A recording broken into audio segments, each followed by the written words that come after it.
Sot kemi ardhur për të konstituuar organet e Kuvendit të Republikës së Kosovës në një ditë e cila është konsideruar se tashmë është e vonuar për faktin se shkoi shumë gjatë edhe procesi i rinumërimit. Kemi ardhur në ditët dhe javët e fundit kur shumë procese në Republikën tonë mund të rrezikohen, përfshi miratimin e buxhetit, miratimin e marrëveshjeve ndërkombëtare, të cilat disa prej tyre njën fakt ka afat deri në fund të kësaj jave, dhe shumë e rëndësishme që sot të votohet për Kuvendin e Republikës së Kosovës, për kryetaren e Kuvendit, nën kryetarët e Kuvendit dhe pastaj të votohet qeveria që mund të procedojmë me punë sa më parë. Prandaj ka gjasa që sonte të jenë dy seanca, gjithsesi sot të jenë dy seanca, njëra që fillon orën 5 që ka të bëjë me organet e Kuvendit dhe tjetra e cila fillon pastaj varësisht nga sa do të zgjatë kjo e para, që nuk e besoj shumë.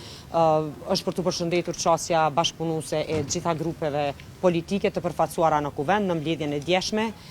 të ftuar nga kryetari deri tashëm i Kuvendit zoti Basha, ku ka pasur dakordim prej kërkesës për ndrim të orarit të seancës e deri tek procesi i votimit. Prandaj jam optimiste që në seancën e parë nuk do të ketë vonesa, nuk do të ketë çështje të cilat mund të jenë befasi ose të papritura, të paplanifikuara dhe pastaj të procedohet siç dihet me mandatarin dhe seancën tjetër për qeverinë. Ka ndodhur zgjedhjet e 28 dhjetorit, ka ndodhur një proces i cili na ngarkon me shumë përgjegjësi të gjithëve këtu që jemi, por gjithashtu qëndrimi ynë politik mbetet i pandryshuar. Asgjë në raport me qasjen dhe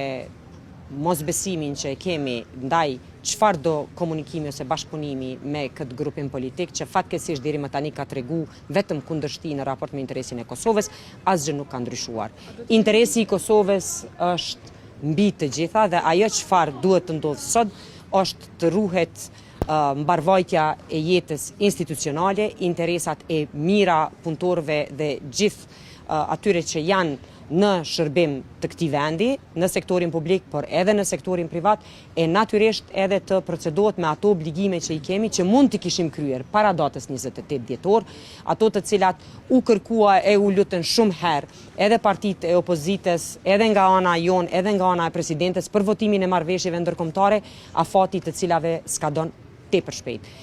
Ndërsa ne prej atëherë deri tani e kemi qartësinë mbi vullnetin e qytetarëve të Republikës si asnjëherë më parë dhe mbi atë përgjegjësi ne do të sillemi dhe do veprojmë sot. Kam biseduar deri në këtë moment e besoj që nuk do ndryshohet se çfarë do të ndodhë brenda, mbetet të shihet kur ti prezantoj kryeministri Kurti të gjithë kabinetin qeveritar. Ju faleminderit shumë. Da li ste razgovarali možda o imenu za predsjednika ili predsjednicu Kosova? Jo, ende nuk kemi biseduar për emër, për arsye se janë votimi për Kuvend dhe pastaj votimi për qeveri dhe pastaj do vije votimi për president. Po, besoj që edhe propozuar edhe kryetari i Kuvendit. Ju faleminderit shumë.